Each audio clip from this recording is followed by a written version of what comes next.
Yo, hey, so what's up? So we're going to continue on with our hardest math questions. This is part C, or however I'm going to set this up, of part 2 of the Show You Work, grade 7 hardest math problems. Yeah! So if you just caught the last one, part B, it was very computational orientated.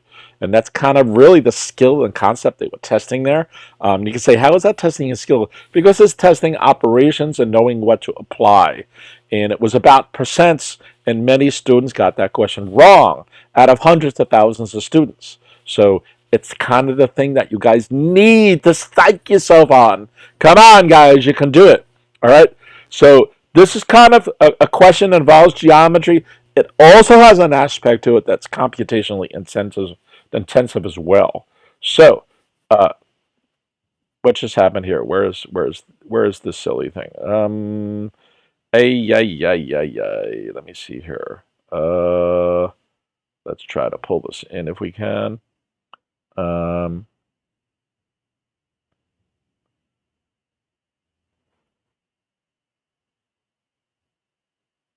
Okay, there we go. Yeah. All right, it got lost for a second. Okay, so this is a word problem again. We're going to jump right into this bugger and see what we can kind of figure out about it. So, a contractor is building the base of a circular fountain. So, let's draw the circular fountain. Okay. And on the blueprint, the base of the fountain has a diameter of 18 centimeters. So it's probably three-dimensional. We're looking at this as if it were a bird looking down on it, okay? So the diameter goes through the center, okay? Diameter is double. Diameter is double the radius. Some of you still don't know what a diameter is, okay? Think diameter double if you're not sure. Forget about what a radius is. Diameter is double the radius. Once you do that, you know what a radius is, okay? So this whole line here, from here to here, is 18 centimeters. Do we have to do a unit conversion? I don't know yet, okay? The blueprint has a scale of 3 centimeters to 4 feet.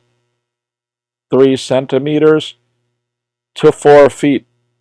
That's a ratio, bro, okay? We can also write it as a fraction. 3 centimeters to 4 feet. Okay, so it sounds like there's gonna be a unit conversion. Yeah, we're all psyched for it. Okay, so we got that there. We're up to here. Okay, what will be the actual area of the base of the fountain in square feet after it is built? Round your answer to the nearest tenth. Don't forget this, people, when you're solving questions. There's two aspects to this kind of thing when it says something like that. The first is your attention to detail. The second is, well, that's not really the math part of the question. But the truth of the matter is you don't know how to round. It's a math question they're asking you. So yeah, you might lose points. You may not have to do the rounding. You might lose points because you forgot to do that. But math is all about attention to detail and a whole bunch of other things like that. So, bro, you got to get your act together, all right? Got to get your act together, okay? So what we want to do is, since that's our situation set up with the ratio, and it's asking about the area of the base of the fountain. Well, the area of the base of the fountain is a circle. So the area of a circle is equal to pi r squared. Okay? Many of you don't know your formulas. Like why? Why don't you know your formulas? Come on. Come on. Get your act together. Okay? Now that said, the test I'm pulling this question from actually has a reference sheet that includes the area of a circle, but you kind of shouldn't be depending on that. You should know what's going on. Okay? So, the first problem is, a lot of you will go, oh, that's cool. It's pi times 18 squared. However, this is the radius. We're going to have 9 centimeters and 9 centimeters. Okay, that gives us the 18. All right?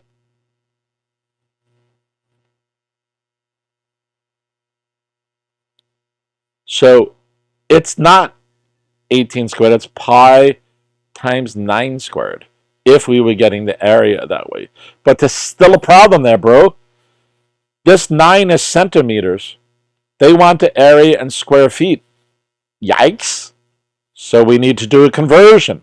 If 3 centimeters on the blueprint is 4 feet, then 9 centimeters is how many feet? X feet. So let's do the cross product, bro. We get 3x is equal to 9 times 4.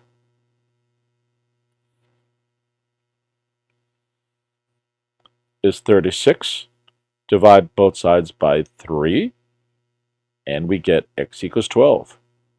Okay? The x in this case is the rescaled radius, right? We took the 9 out of the 18. So the radius, 9 centimeters, is the same as 12 feet. All right? And we can see that. If we had 3 centimeters, 3 is to 4, then 9 is to 12. And we can actually do that without using the cross product. This is times 3. That's times 3. Oh, yeah. We can double check things. All right? So that means we had said this was wrong because this was centimeters. So now what we have is pi times r squared. Right? Now we know r is 12. So that's equal to pi times 12 squared. Okay? So 12 squared, you should all know, is 144. All right? So you're going to get 144 times pi. Okay? And if we look at the answer choice, it's going to be in square feet. So nothing told us that we can leave the answer in pi. There are some things where you're told just compute the answer in pi, right? The second clue we have is this nearest tenth nonsense. So we have 2 things telling us that that's not the answer yet. We still need to do something with it. I don't have anything to drink, and my throat is still stripped the heck out. Okay? So we have a couple of things so far. The answer was not 81 pi, whatever that happens to be. The answer was not 12 pi, right? It's 12 squared.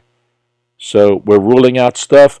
Some of you also get a little confused with the whole diameter thing, because if you mapped, instead of the 9, you did 18, right? 3 is to 4 as 18 is to 24. Some of you get the radius is 24 because you're not realizing that was the diameter. So 24 squared pi is not the solution either. If you were going to use 24, it would be 24 over 2 squared times pi, because remember the diameter is twice the radius. Diameter double. We went over that earlier. All right? So now what we need to do is basically that 144 times the pi. All right? And that's where this gets nasty. So it's asking us to round it to the nearest tenth. Okay? So the test I pulled this from, I believe you're allowed to use your calculator for this question. And the rules of that test is that you must click the pi key when pi is involved. So you can't use 22 over 7 on this certain test that I pulled this from.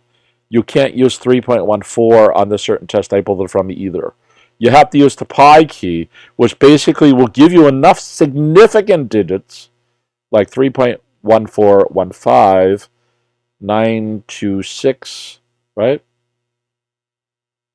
3.1415, 926, 897, and it probably cuts you off right about there, okay? So if you use the pi key, all right, it will give you the answer. So you would have 144 times the pi key. It's going to give you, I wrote this down somewhere, it's going to give you 452 dot, where did I put that? Where did I put that? Well, I have 376 here, all right? And this 76 means if it's rounded to the nearest tenth, that's going to be equal to 452.4, okay? So let's say that you don't have this pi key or you don't have a calculator. What we need to kind of decide here is, how do I get the right number of significant digits here? In other words, if I had 144 and I multiplied it by 3.14, in fact, let me do this. Let me try to bring up the calculator on the screen, and I can show you kind of what some of the problems here of some of this stuff is. So give me 2 seconds to just show you how the significant digits can get lost in the process here. Give me 2 more seconds. I'm loading the calculator. Let me try to find how I can bring the calculator into here. Let's see here. There we go. All right. So if I was to do 144 times 3.14, whoops. Okay, if you notice, we get 452. So let me try to make a little chart here. Give me 1 second. I'm going to have 144 times 3.14.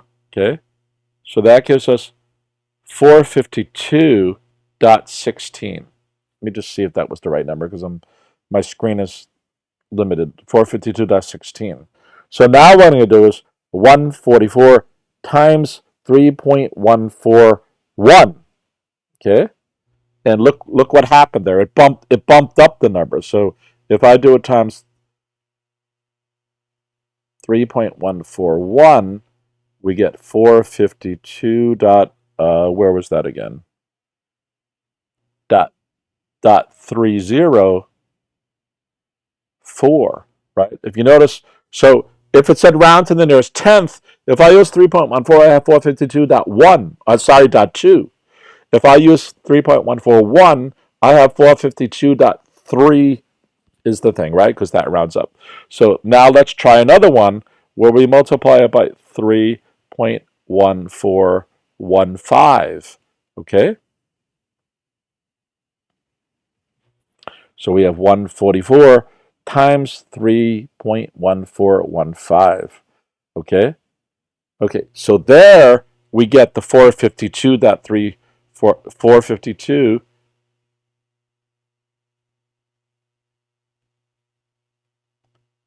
376. And if we would add another digit, 3.1415, okay, so let's try it with that. 144 times 3.1415, okay, look what we get there, okay? So we're going to get 452.38. Where was that again? Give me a second. 38896. So look how the precision worked. So let me change the color of this for 1 second, so we can kind of start making sense out of this. So with 2 digits, right? For 2 digits accuracy, we get 452.2. The next one was 3 digits. So for 3 digits of accuracy, we get 452.3, right? So for 4 digits of accuracy, we get 452.4, okay? And then for 5 digits of accuracy, we get 452.4 again. So there was a line in the sand right here at the 3 digits of accuracy, right? So if you think about it, if we go from the 3.141, right, times the 144,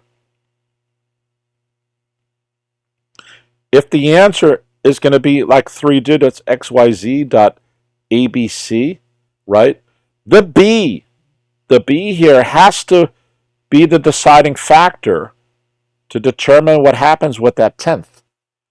So not only does the A digit need to be correct, the tenths column, but the hundredth column needs to be correct.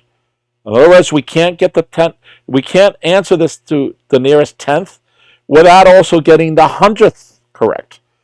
And if you think about it, the hundredth has to be correct, then the digit C has to be correct too. Otherwise, we can't get the hundredths correct either. All right? So it basically means that we need to be getting that precision right. So 3.14, for instance, is just unable to accomplish answering this question. So you kind of need to put your thinking cap on to basically get this right. And if you look at it, we need these 4 digits of precision here to finally get it rounded to the nearest proper tenth. We need the 3.1415 to get to the nearest tenth. All right? So this deals with precision and accuracy and things like that. This question, students normally in New York State are not really taught about precision and so on. So I'm not going to go into it here necessarily either. But you have to be aware of these things. So that in this case, you needed those 4 digits of accuracy to get it round to the nearest tenth. So keep that in the back of your mind if you have computations you need to do. Luckily, again, that calculators, when you hit the pi key, will give you more than 4 digits, the answer will always be 452.4 for this question, right? All right. So this was about geometry. This was a lot of multiplication. This was about ratios. We could set up a proportion. This was about knowing what the radius and diameter were. This was about knowing the area of a circle. This was about doing a whole bunch of stuff, scaling things back and forth. So there's a lot of concepts flying back and forth here. And then there was the little sidebar we took on accuracy. All right?